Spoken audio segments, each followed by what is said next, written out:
Hi everyone, Bhavna Thakkar here. In today's session, we are going to discuss about modern Android development. That is about how to develop and publish an Android application in a modern way. If you like my videos or sessions, please do like, share and subscribe to my YouTube channel. Why I chose this topic? Modern Android development. Why not just Android app development? I started my Android developer journey in 2013. Android operating system was introduced first in 2008. The tools, technologies, and libraries that we use for development keep changing. Initially, we used to use Eclipse, and now we switched to Android Studio as IDE. Development language switched from Java to Kotlin. What we observed, especially in the past 3 4 years, is that Android team at Google is now helping developers across the world to succeed by recommending the latest and greatest in the development. Now, what are the advantages of doing something recommended way over picking up something randomly? There are less bugs or crashes in your application, so it leads to easier maintenance. When you have good eye-catching UI and UX and better performance of your app, you get good ratings and reviews and more installs. So if you are an Android developer developing your personal app or for your customer, your goal should not be just putting it on the store but to achieve app excellence or app success on the store. If you are subscribed to Android Developers YouTube channel, you would have noticed that they publish videos under Modern Android Development, that is MAD Skills series. MAD Skills are categorized around four pillars by Android team at Google: languages, tools, APIs, and distribution. So, in this session, you'll get a brief introduction about Google's recommendation for each of this. You will also see what is Google's recommended architecture. Now, forget everything for few minutes now. I'll tell you a story. John and Lisa are engineers fresh graduated from college, and they decide to develop and publish their first Android app. It is decided that John will take care of all the development stuff and Lisa will take care of social media marketing and Play Store distribution of the app. The first piece of puzzle is the language to use for development. John says, I have learned Java in college, so I will use the same in developing Android app. What do you say, Lisa? Lisa's opinion differ here. She asks, why not learn and use Kotlin? So Lisa started giving John a brief about Kotlin. In 2010, team at JetBrains started Kotlin project. In 2016, Kotlin 1.0 was released. Immediately in 2017, Google announced its official support for Android development. And in 2019, Google announced Android development as Kotlin first. After that, new versions of Kotlin are released very frequently. 1.6 is the latest version as of today. But John is still not convinced. So Lisa now gives him some features of Kotlin and advantages over Java for Android development. Kotlin code is more concise. For same functionality, if you compare Kotlin and Java code, there is much boilerplate code in Java, whereas in Kotlin it is just few lines of code. Kotlin provides null safety under the hood, so you get rid of null pointer exceptions. It is completely interoperable with Java, so you can have your existing project in Java and new features you can add in Kotlin. Java and Kotlin both can exist at the same time in the project. In any real world app, you are going to have background operations like DB operations, network calls, etc. All this can make code difficult to read with callbacks, etc. With Kotlin, you can use something called Kotlin coroutines, which allows you to write async code in a synchronous way, thereby providing structured concurrency. So finally, John is convinced that he'll use Kotlin for his new app development. He refers to training courses by Google itself on Kotlin and Android development. Next piece of puzzle is tools for Android development. Both of them knew Android development can be done using Android Studio as the IDE. John already had Android Studio 4.1 on his system, so he consults Lisa, why not use the same? Lisa goes to official Android developer site and finds that a new version of Android Studio is available. So she informs John to update his studio to latest version. What are the advantages of updating a studio to latest version? One thing is that it is easily downloadable, and just like any other software, Android Studio is constantly updated for bug fixes and improvements. So every new release comes with some new features. Like Android Studio Arctic Fox version was released recently and it had support for Jetpack Compose. There are also bug fixes and improvements in the areas like how fast emulator loads up, some new features in the code editor, database inspector was added some time ago, improvements in profiler, etc. So taking all this into consideration, you should always have latest Android Studio version released under stable channel. You can update your Android Studio from Android Studio main menu itself and go to check for updates. If you do not have the Android Studio on your system, you can go to developer.android.com/studio and download the latest version on your system. Next piece of puzzle is architecture to be used. John says, can't I put everything in activity? Lisa says no. Just think about an app with no architecture and everything in a single class. Will it not be very messy? Hard to understand and maintain?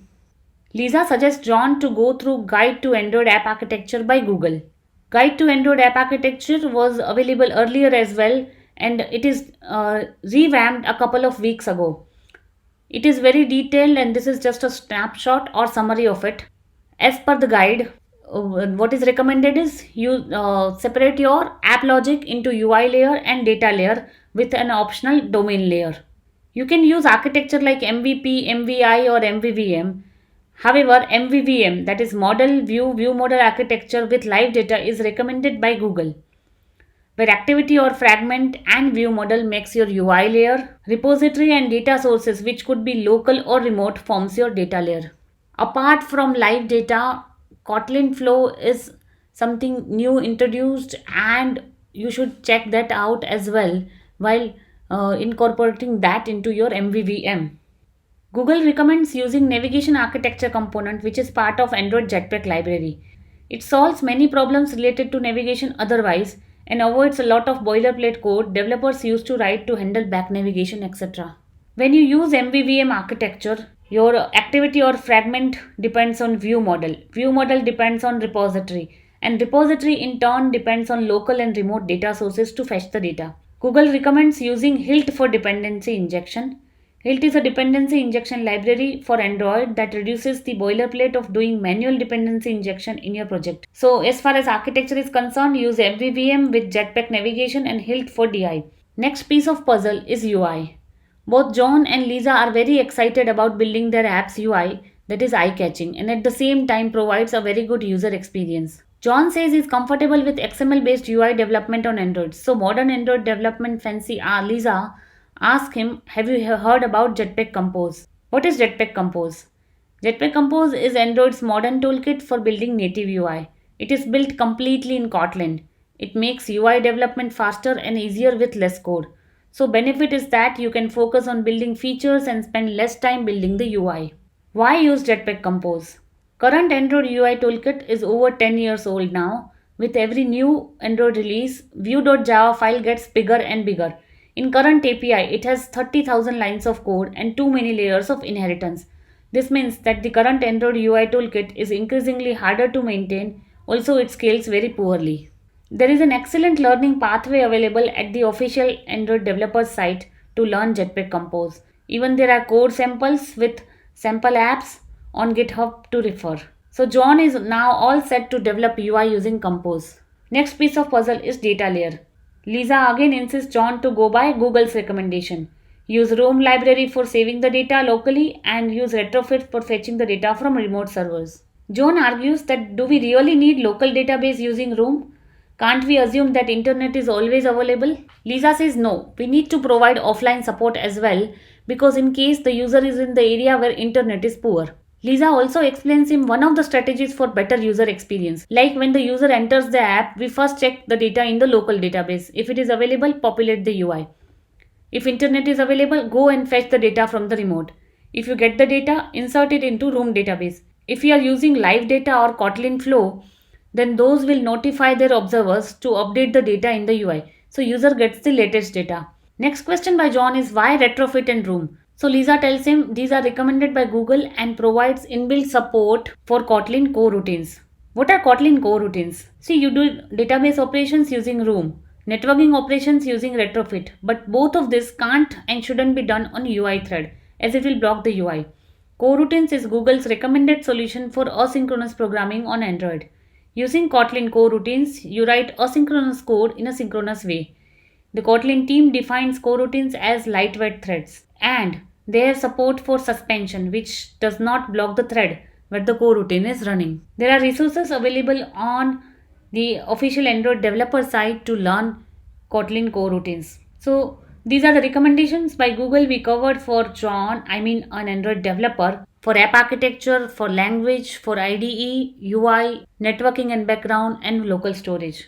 These are few more which we are not going to discuss or cover but recommended, and you can check it out. Use Jetpack Data Store for shared preferences. Kotlin Flow, it emits a stream of data. Work Manager for doing a guaranteed work in the background, and Gradle is a build system.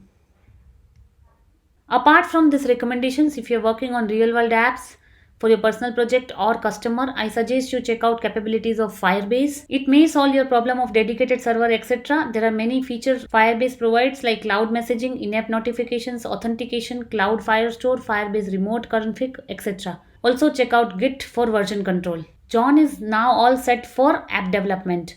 So he asked Lisa, are you all set as far as distributing the app via Google Play Store is concerned? Publishing on Google Play is a two-step process. First, you prepare your application for release and then you release your application. Let's see each phase in detail. You perform 5 main tasks to prepare your app for release. First, gather materials for release. In order to publish on Play Store, you need to be ready with store listing assets like app icon, short and long description, screenshots, feature graphic, promotional video which is optional. Then you configure your application for release. Here basically you clean up your project, remove any unused resources, assets, etc. Remove any logging and debugging information for security. Then you build your application for release. Now you create bundle instead of APK. You prepare remote servers, and if you have any APIs, URLs in your app, make sure those are pointing to production and not staging server. And last stage, you test your signed application in the release mode as a developer. The second phase, release your application. You first create a new Google Play developer account if you don't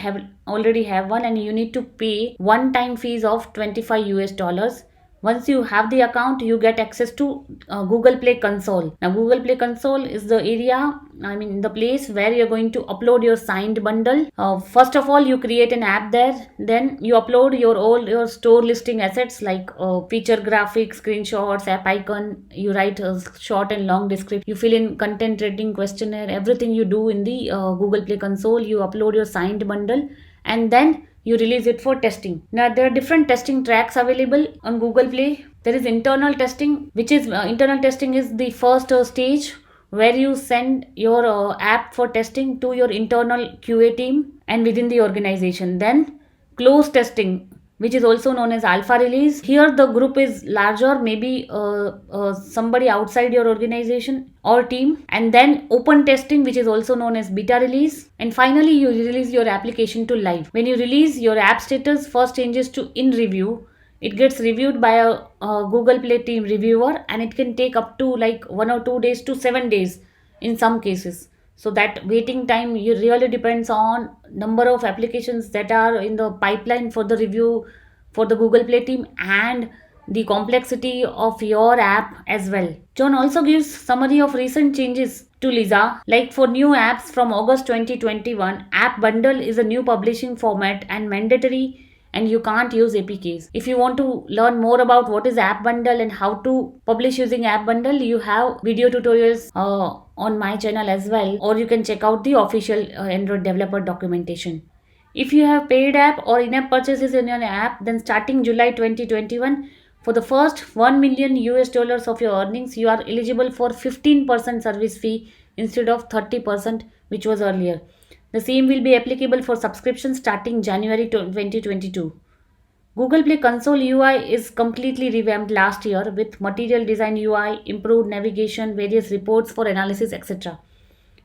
Google Play policies keep updating regularly.